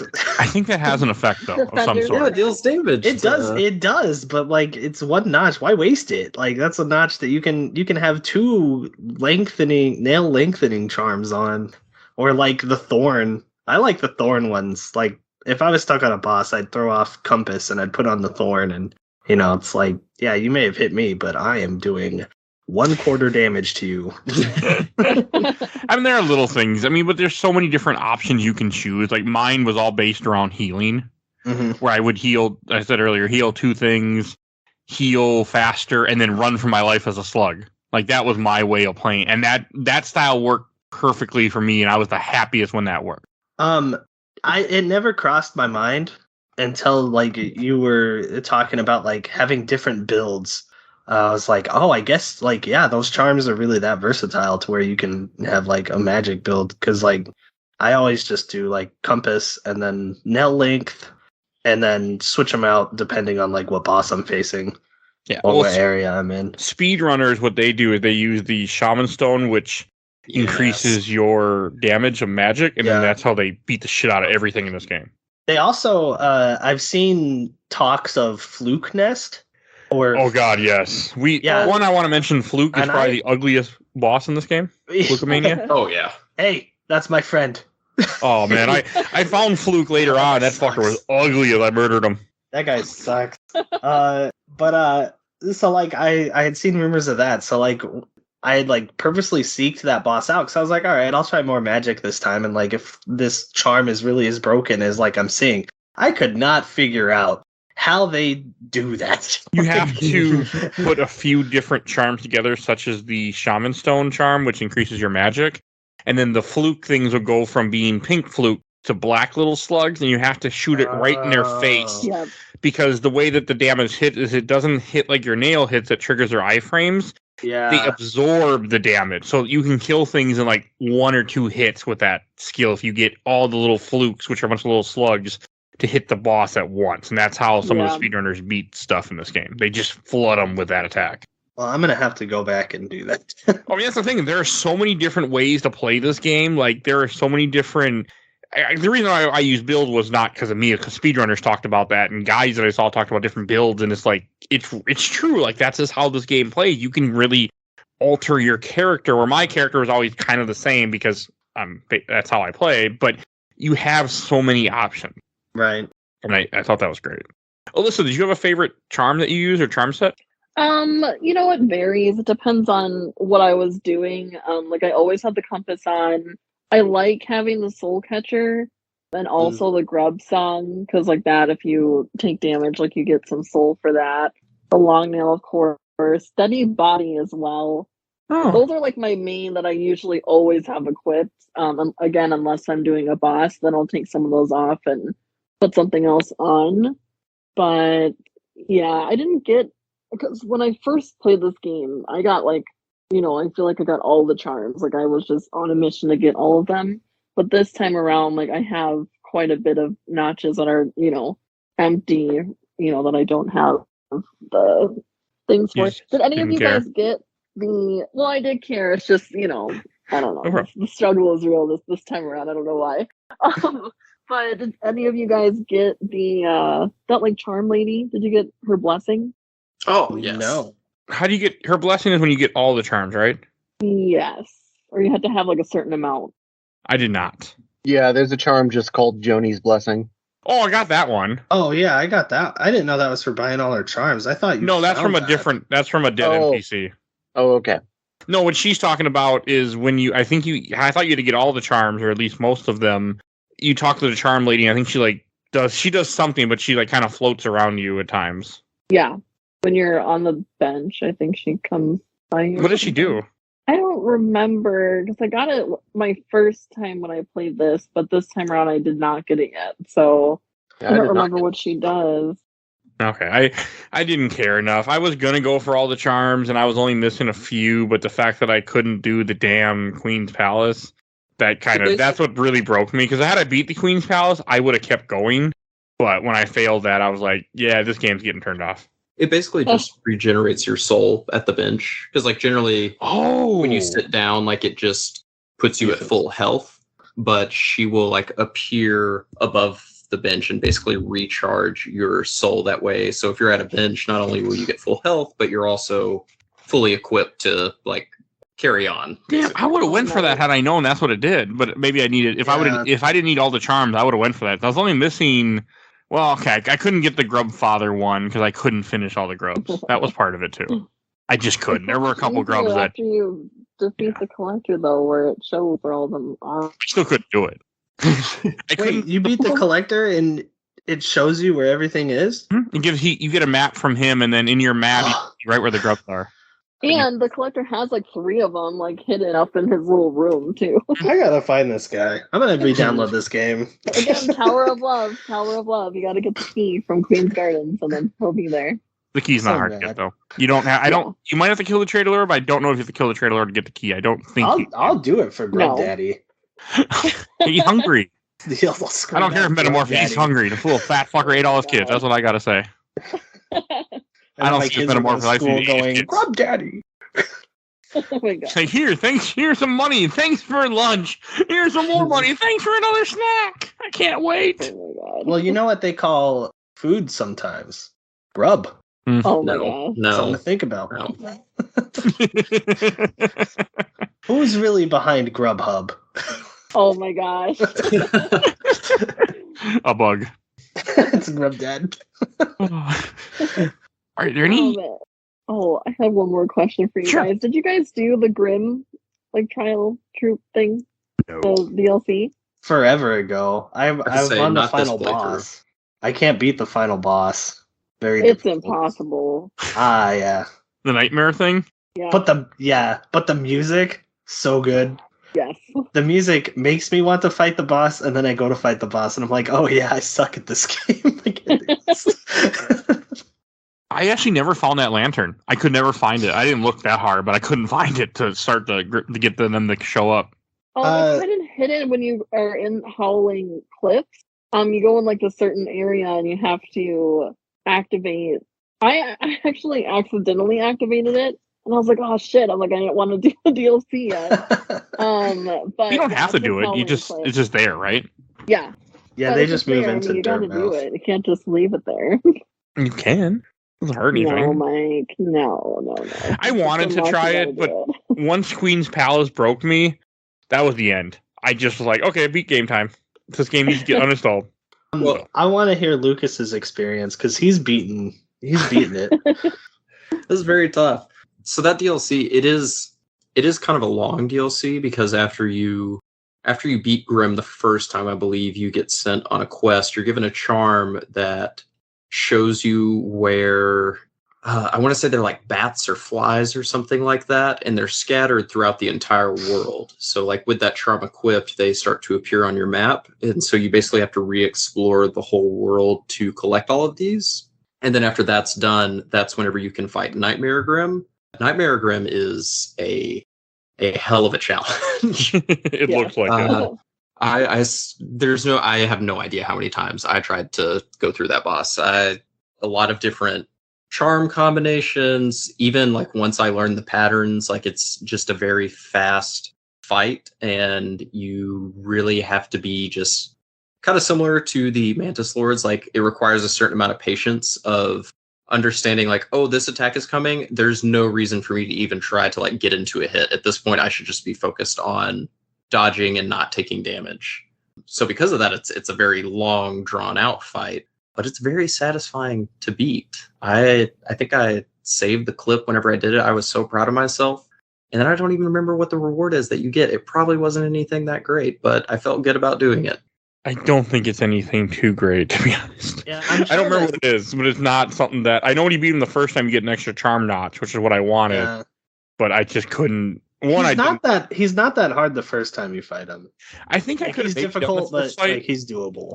But I just didn't. Again, it was all stuff I was going to do after I beat the White Palace, before I beat the game, and then when White Palace failed, the game was just done.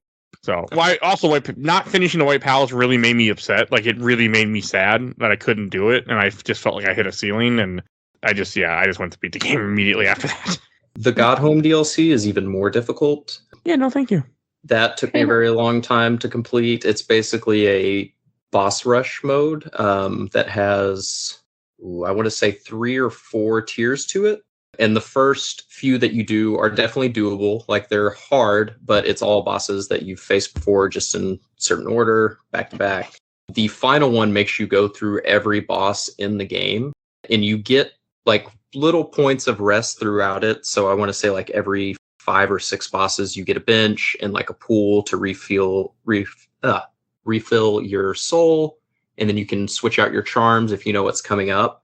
But the way they change up the bosses is insane, and they add new ones in as well. So like you have to fight the Nail Masters in the final trial, and they have their own unique move set and stuff like that, which is really cool. Like, they're cool fights, and it sucks that you have to endure the trial to actually see them. But then there's other little things, like whenever you fight the Mantis Lords there, it's not just 2 of them. Like, you have to fight all 3 of them at once, and they're called the Sisters of Battle. And it is so ridiculously difficult. Yeah, no, thank you. I sent it to the chat, but Lucas uploaded his Nightmare King Grim to YouTube, and I sent it to the chat. Because I've watched it like 3 or 4 times, and just in awe. I'm just like, oh, that's so good. That's a lot of patience, too. Mm-hmm. It's incredibly stressful. It really is. Yeah, that's why I was like, no, I'm good. I am good. I wanted to do more, but I knew my ceiling, and I hit it, and I was like, it's time to be done. But I'm happy that this game has that, where it does have, like, getting the actual ending isn't too terrible, because you just have to go and, as the game progresses, defeat these 3 dreamers, and then you can unlock the final boss and go beat the game. But if you want to get the true ending, you can go you fight the traitor lord, and then you get a seal, then you go and do the terrible Queen's Palace, you get another seal, then you can go fight the Hollow Knight, and then get a super secret final one. I guess pretty secret final boss, Absolute Radiance, which looks terrible, and I'm glad I didn't have to do it. Yeah, that like I have that fight on my Switch. I've never beaten it because I cannot. I'm sure there's a pattern to it, But to There me, is. it just looks like random nonsense, and I just die so quickly that I'm like, I can't decipher any sort of, like anything about it. And you did really good in this fight, Lucas. I'm watching it right now. I'm like, damn. Oh gosh. You were It like makes it really look not getting easy. hit at all. But it It was like a took- 2 to 3 day affair because he would update us pretty regularly. Well, I'm sure. it Oh, was I a think there pain in were the ass. there were bets on how long it would take me to give up because I was really, really struggling for a while with it. Yeah, It looks very hard. He's a lot of freaking attacks. it is, and he's so fast, and he chains together his attacks so quickly that yeah. Oh, and he But speeds again- up too, I see. The music is so good. Like I love Mhm. even for like you mentioned the Radiance. Like it also has a really good score to it. Whenever you fight him, like this choir comes in kind of and like really sells that godlike status that it has. And that makes me want to do the fights. Like there's something about like getting to something, even though knowing that it's difficult when that music kicks in and I'm like, oh yeah, this is supposed to be epic and it does feel epic, but then I'm getting my ass handed to me. Yeah, I can't go for that. No can do. I'm a cheater in games. I don't like getting my ass handed to me. It depends on what game and who's handing my ass to me. No, I don't want my ass handed to me. Like when the Hollow Knight killed me repeatedly, I was like, I don't care. I love you. He's still a cool boss. I mean, He is. I he is. love his like second or third phase where like he just starts stabbing himself. and Which you're hurts just like, himself. what? Yeah, I'm like, what the hell is this guy doing? Like, He's trying to kill himself because he's trying to stop the infection. I know, but it's so like, but the first time you play it, you're just like, what is this guy? Like, this guy is crazy. I like, thought him stabbing himself was part of his attacks and that it wasn't actually hurting him. He was just trying to like, it was just the animation for him doing a powerful attack. That's what I thought was Yeah. coming. I'd run for my life. Then it wasn't until later on I realized when I watched videos he was hurting himself. And then he tries to do like in his third phase, he tries to do his 3-piece combo, and he just like does the one, and he falls over, and you're just like, oh, this is so sad, but also satisfying. It was a fun fight.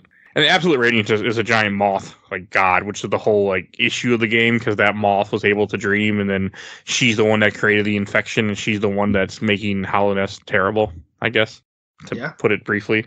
Yeah, so yeah, I think the moths worshipped the Radiance. Yes, they did. And then when the Pale King came in, he's the one who tried to like subdue all of that, and then that's what eventually led to them like creating the vessels and trying to suppress it and stuff like that. Yeah. What a moth thing to do. Just going towards the light. Oh, beautiful light. Wait, no, it's bad. I gotta go. I also like how you get to a point in this game where Geo doesn't matter anymore.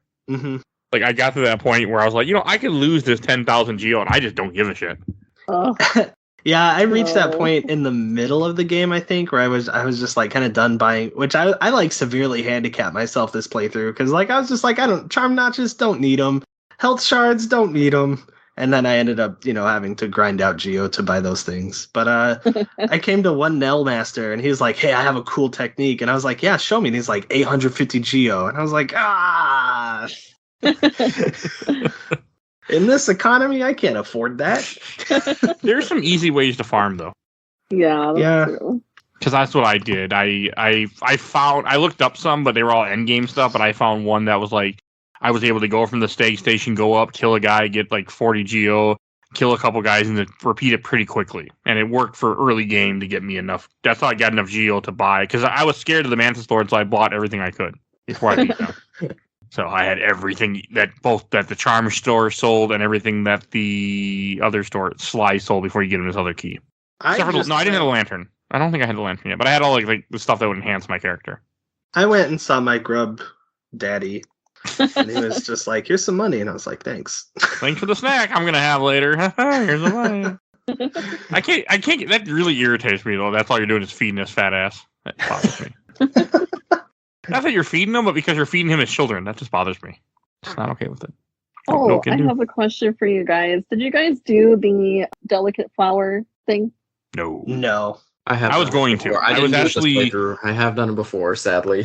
It was next on it was one of the next things on my list because I was only missing 3 shards, and that was one of the 3 I was missing that I knew of. So I was gonna go for it, but then Queen's Palace broke me, so yeah, that didn't happen. But it was about to happen. It was next on my list after Queen's Palace. Mm-hmm, sure, Mike, sure. I did not do it. Well, the trick to doing it, the guide told me, is go through and kill everything on this certain path and do not Yep. rest and warp back. and get the flower and walk there. But even then, it's still, I mean, that's where, like, the platforming, maybe that's why I have so many issues with the platforming in Queen's Garden, is from trying to get that freaking flower out of there, because any damage you take is just immediately like, well, shit, I gotta go all the way back and try to do this one more time. It is a difficult challenge. Yes, very. Yeah, so I was gonna do it, but yeah, it was later on my list because I got full soul vessels. You get the different upgrade that give you more soul. I had the full thing of that, and I had almost all the heart containers essentially, which are masked. But I was just missing the one last one to get. I had to get the three. I was missing 3, and I located where 2 of them were. One was the flower quest. I forget.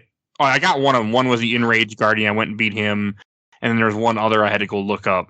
I didn't know what it was, and I didn't really want to just start randomly running around the game to try to find it. But then I just gave up. So, any last thing you guys still want to cover that we haven't mentioned yet that come to mind? Any bosses or NPCs? I like how I don't remember what the point of the game is, but when you go back to the Forgotten Crossroads and it becomes the Infected Crossroads, I think that's really cool. Yeah. Yeah. Just showing the infection spreading throughout still, you know? Yeah.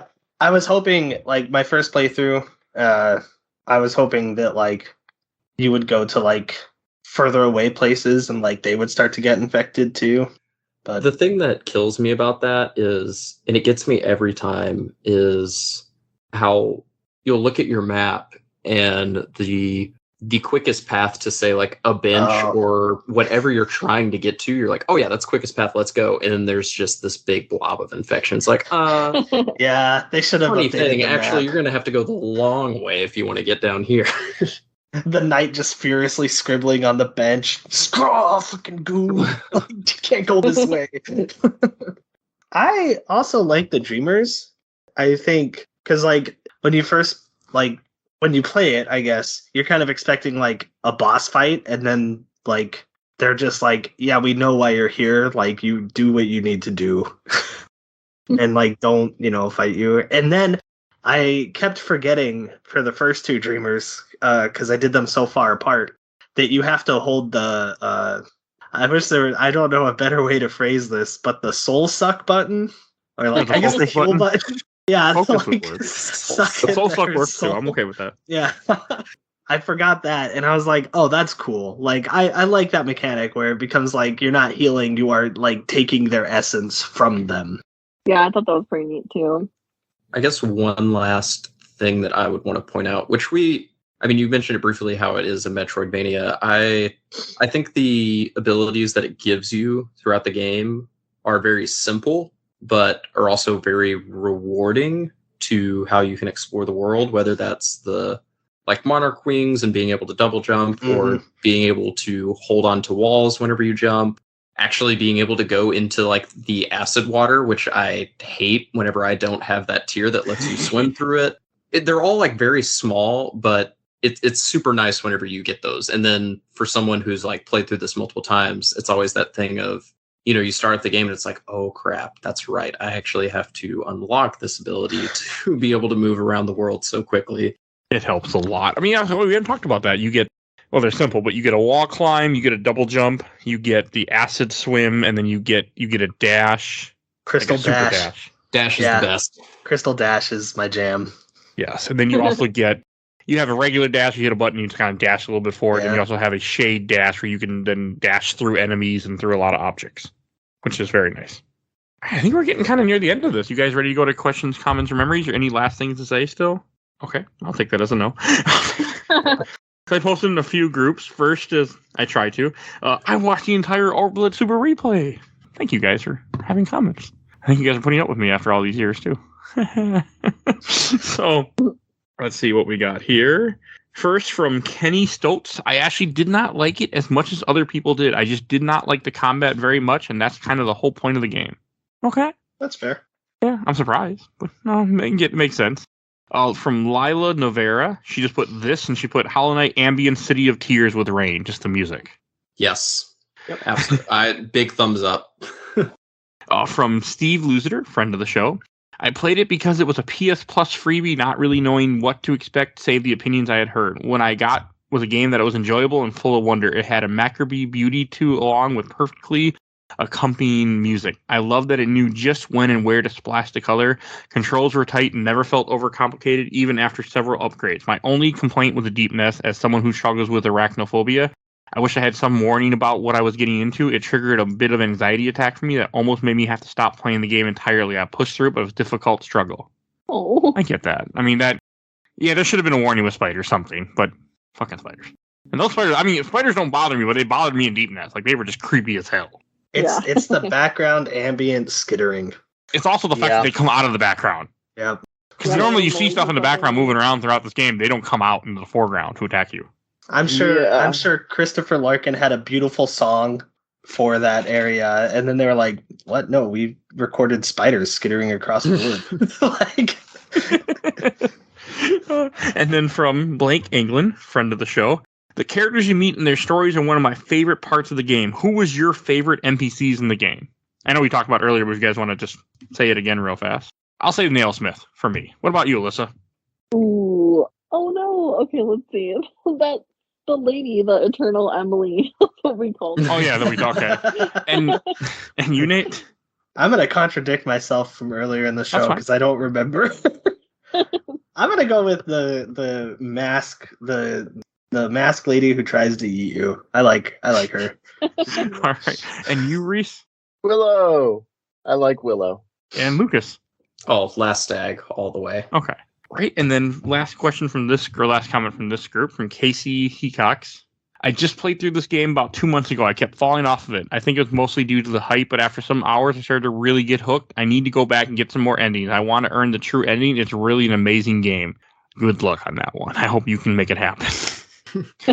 And I got one from the official Laser Time community from friend of the show, Carrie Chandler. This is my number 5 favorite video game of all time. I started the game shortly after it came to PC, but fell off of it only 30 minutes in because it felt too hard. I came back a year later and something in it just clicked to me. Before I knew it, I was beating the game at 116% completion. I think you really can't overstate just how important this game has been to the evolution of the Metroidvania genre. Sometimes for the worse rather than the better. I love it. Right here.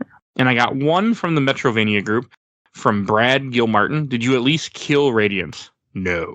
No. I wanted to. I really did. But fuck, this game got hard. And from the Giant Bomb group, which will be the last I'm going to read from David Robinson, the soundtrack is on repeat on my Spotify. Even made my most listened album top 5 last year. That's cool. Wow. I can't listen to instrumentals, though. Like when I'm driving, I need lyrics. I use them for whenever I was in school, use them for studying, and then even now, whenever I'm having to write stuff for work, I almost always have like instrumental music playing just as background noise. That helps, though. I would love to get this soundtrack on vinyl, and it is incredibly expensive and difficult to find, but it's on my list of like one day, even if the price doesn't drop, like one day I'm just going to have to bite the bullet and drop the money to be able to have it. Okay, I'm going to have to make sure that Lucas doesn't break into my apartment. Oh, no. You got a copy of this on vinyl? Oh, boy, do I. Was it just like very limited release then, I assume? Yeah, they haven't done a ton of represses of it. I have to say, I can't remember if it was I Am 8-Bit or who specifically pressed it, but I remember it was not available for long. Like, it sold out pretty quickly, and they just have not restocked it since. I think it's Fangamer. If it makes you feel any better, if I can be a little snooty about it, if it makes you feel any better, they are picture discs, and picture discs do always inherently carry a little more noise. They sound a little bit worse. It's a bit of a bummer that they did not press it to, a non-picture disc format, but that's okay. It's still nice to have. What you just said meant nothing to me, but I'm sure other people understood it. I know nothing about vinyl. Yeah, no worries. Other than there's a strange part of me that wants to buy all of Taylor Swift's albums on vinyl just to put on my wall, even though I'm not going to do that, but there's a part of me that wants to do that every so often. There's the whole vinyl community screams every time Square Enix announces a new release because there's like a 75% chance that they're going with a picture disc, which drives everyone a little nuts. We call picture discs DVDs. Yeah, I mean they owe the DVDs compared to Blu-ray. Oh, okay. Okay, that comparison makes sense. I don't know much about vinyl, but I'm also not a big music person. I never have been, or a big sound person, Yeah. which I find funny because I make a podcast. But I'm just not. Sound isn't for me. Like I can't listen to instrumentals. I need to have, like I was saying, I need to have lyrics when I'm in the car driving. It's the only time I listen to music, and lately they've been lyrics that are written by Taylor Swift for some reason all the time for the last 3 years. But hey, yeah. I don't understand. I've said in the show many times. I have an obsession with Taylor Swift music. I don't know why. My wife doesn't know why either, and she has to listen. She's like, "Can we listen to something else?" I'm like, "Of course." And I keep playing more Taylor Swift. Oh my gosh. I just can't help. It's all I want to hear. I don't get it. I don't know. I do not understand it at all, but it's a thing. All right, back to comments from Matt Stinson. Amazing game. The final fight for the true ending totally blew me away. I can't wait for Silksong. From Cody Boren, this was tied with Witcher 3 for my most started game. Still never made it past Bloody Baron, but got pretty far in Hollow Knight. Enjoyed it much more than I thought I would. And from Ryan Shepard, I also recently went back because I never finished it. It's one of the most impressive design and cohesive games I've ever played. And from last comment from Alex Arona, this is my game of the generation. Okay, that's some high praise there. I think that's totally fair. I mean, it goes to show, like, even though they were a small team, like, Team Cherry definitely put a lot of thought into building this world. And as we've talked about, whether it's bosses or locations or the music or NPCs, like there is plenty for people to grab onto and be able to enjoy. This just shows you can make a really good game without having to make people grind and work for hours for nothing. Activision.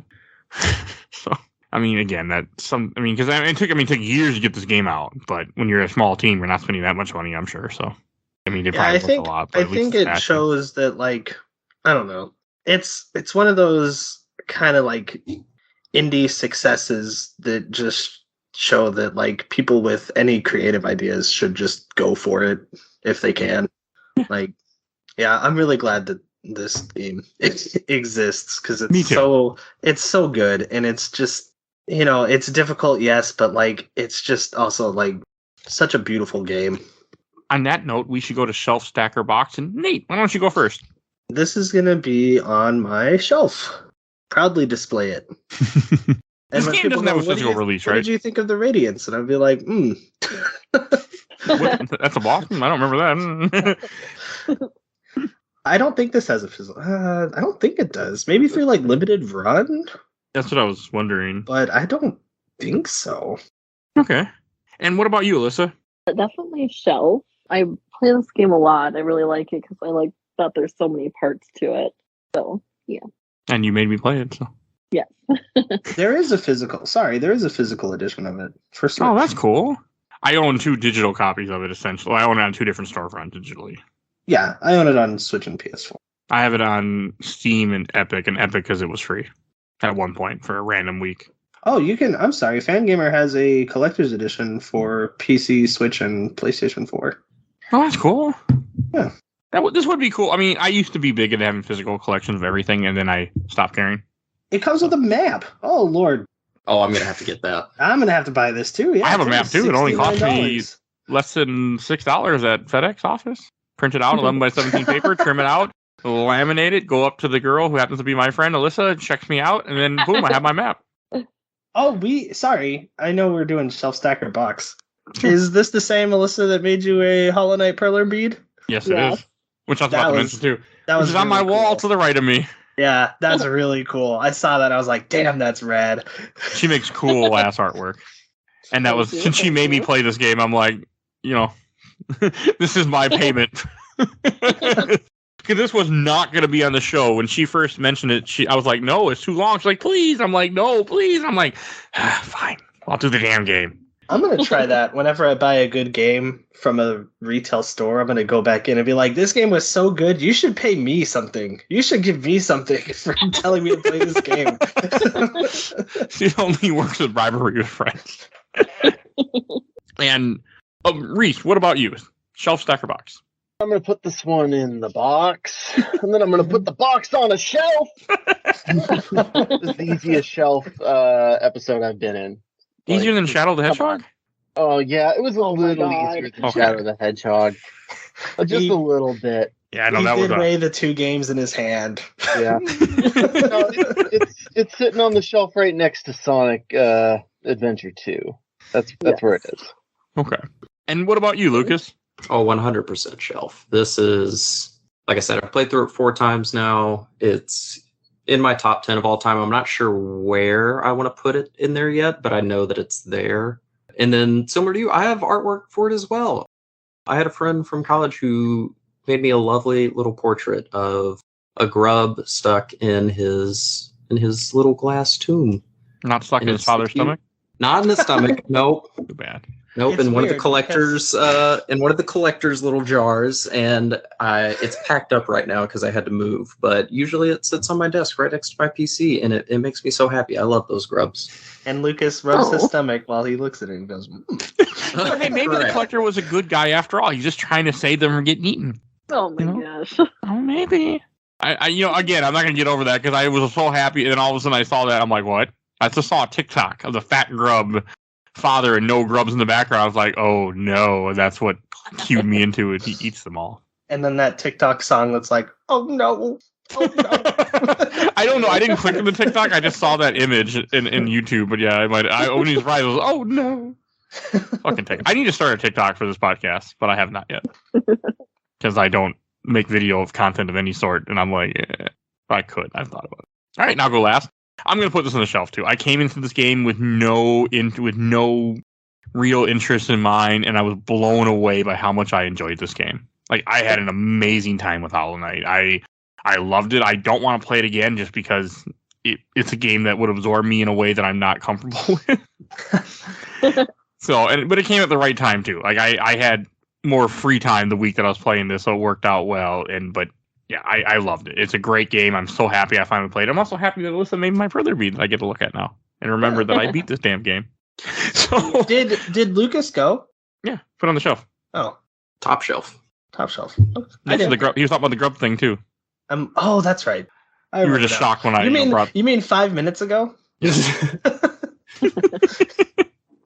So yeah, so okay, I'm glad that we all really enjoyed this game. I figured that was gonna happen, but it's just funny. Like when Alyssa first pitched this idea, and I was like, okay, if I can find guests. So I asked the people that are part If that you can find guests. Oh, I didn't know. Like I didn't know Any we were that esteemed into this guest that could game. Like Hollow Knight. Does anyone out there even like this game? You see, again, for some reason this game is a complete blind spot in my like world. Like I didn't know anything, and it was just surprising because I live in video game world, and just nothing. Like I didn't even know people want to play it. So I asked the group that I made suffer and played Child the Hedgehog and Nate and Reis. I'm like, well, do you want to play this? Like, yeah, sure. I'm like, okay, good. I got some guests. Okay, listen, we'll do it.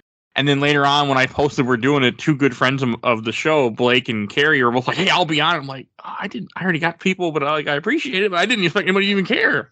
Like, I was just blown away by the amount of people that loved this game, and like, I did not expect that when I first put it on the show. It's also weird. It got a lot more love than Shadow the Hedgehog did. It's so strange. God, that game is terrible. You kind of owed everyone that you made play Shadow the Hedgehog. I did. That's the other reason why we did this. That was one of the. I think Shadow the Hedgehog is one of the worst games I've done on the show in a long time. We all boxed it too. Terrible game.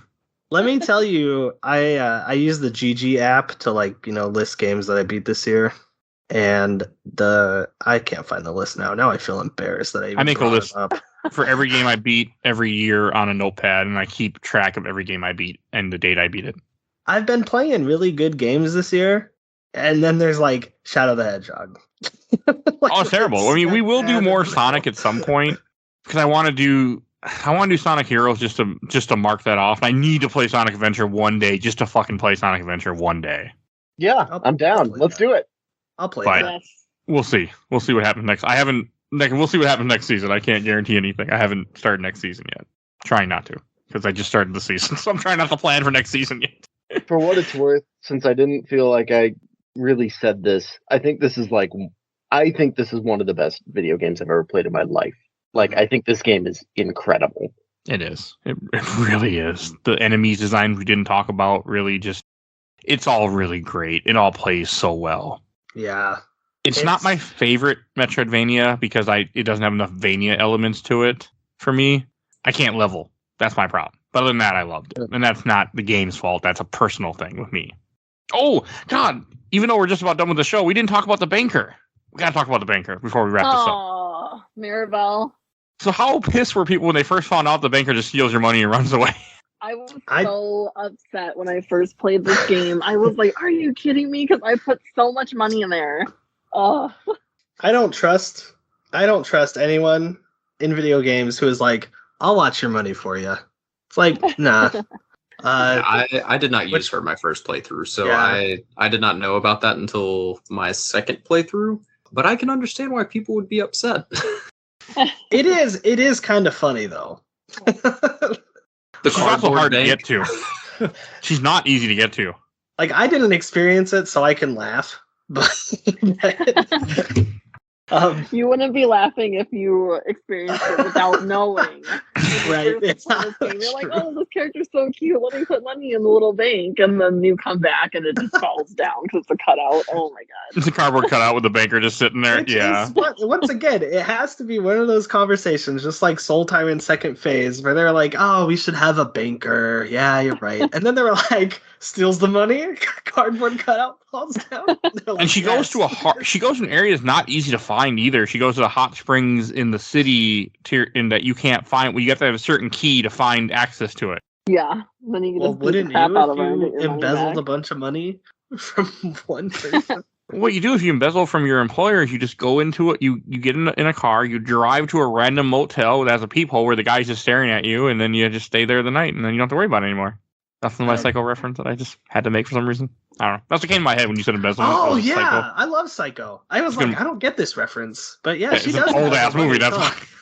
And it wasn't the best reference either. But that's what I mean, it's like, it's one of those like subplots that are so sub, it's considered underground. Yeah. Well, it's not even really like in that movie. I mean, she goes there, then she gets killed, and the whole point of the movie is like, it's not even remotely the point. No, the point is that he's killing people, not the fact that she stole money and ran away, then got murdered at a hotel. But someone in the 60s when that movie came out was like, well, that wouldn't have happened if she didn't embezzle that money. So, like, go capitalism. Yeah, the funny thing is you're 100% right. And it wasn't just the 60s. It was sure the 90s, 2000, 2010, 2020. Yeah. There's people out there. Okay. Last thing, but the banker thing is just hilarious to me. Like, I knew about it because you guys put it in the chat before I got there. So I was like, oh, so then I knew and looked it up. But otherwise I would have been completely surprised and not happy either. So I purposely triggered her because I was just like, I'm like, I don't need Geo anymore. So here, take the Geo and hold on to it. And I'll go murder you later because I don't care. So yeah. Yeah. All right. I think that's everything we need to say this time. Finally, I think we're done. All right. And Alyssa, where can people find you at? I am on Instagram. My Instagram handle is Alyssa Billy. I have perler art on there. I will post the picture of the Hollow Knight thing that I did. For me. And Nate, do you have anything you want to plug? You have a friend you wanted to plug? Yeah, two things. You can follow me on Twitter. Sometimes I make jokes. That's at Interrata _. And then you should go watch my friend Cody play video games on his Twitch. I think he was playing some Pokemon Iron Man, which seems to be the hot new thing on Twitch. What the fuck is but he's Pokemon also done Iron Man? Don't ask me. It's like hardcore Pokemon, I think. Okay. Yeah, it's just fun to watch, I guess. A Pokemon Iron Man challenge. Yeah. He also has done some Nuzlocke runs in the past, which are very fun to watch. His Twitch is twitch.tv/ambientpotato. Okay.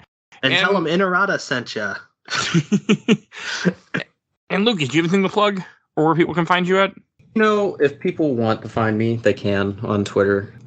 It'll be LucasAdams643. Other than that, nothing to plug. If you I'll plug his Nightmare King Grim fight. Yeah. That's youtube.com/M lowercase. I'm not gonna do it. I'll put it in the show note. Other than that, I might be getting into streaming here soon in the next month or two, looking at buying some equipment. But so be on the lookout for that, I guess, if you want to. But other than that, I need to do that one day. That's all I got. I keep thinking about it, but I haven't done it yet with streaming. I really want to, but I'm in the same boat. Like, I need to buy a better PC if I'm going to start streaming than the laptop I use for this, because I feel like I need a PC setup for streaming. That's neither here nor there. All right, if you enjoyed this show's 350 other damn episodes you listen to, go check those out. We do cover a few Metroidvanias. I'm not going to read them out because I don't want to and didn't look it up ahead of time. But we did a bunch of them, so I'll definitely go check that out. And I also, I want to give a shout out to my awesome intro and outro, courtesy of Helena at Hell Has Fear. You can follow her on TikTok. She made our music. We have a Patreon. For the littlest dollar, you can vote in our Patreon. Right now, we have the first of three spook polls. So you can vote. We're going to cover either The Lodge, The Thing, Stephen King's It, Chapter 1, or some other film that I cannot recall off the top of my head. But there are The Omen. That's what it is. So go vote. Little as a dollar, you can vote in our Patreon poll. Please do. It makes me very happy, and you can affect how the show goes. Everyone vote The Thing. Actually, I'd be happy with that too. Right now, The Lodge was winning. I'm not okay with that. So The Thing is so good. Yeah, I definitely want to see that. I'm okay with seeing that movie. I wanted to see it, but that's not winning. So, but yeah, go vote. Little as a dollar, go vote in the poll. Make me happy. You only gotta do it for 1 month. Just go vote. Make me happy. And I want to give a shout out to my buddy Bill Tucker, who did the MCU movies with me. He started his own podcast, A Gamer Looks at 40. You can follow him. You can find his podcast. He interviews people about how games affect their life. Really good show, very quality show. Definitely check him out. And last thing to say, you can follow us on Facebook, Instagram, Twitter, and on YouTube, audio only. And we have a Discord. I need to mention that now. We have a Discord. So if you want to join it, you'll see a link in the show notes. You can join our Discord and chat with us. Because we're in there, some of us. So yeah, go do that. All right, that's everything I need to say. So we will see you guys all next time. Bye, everybody.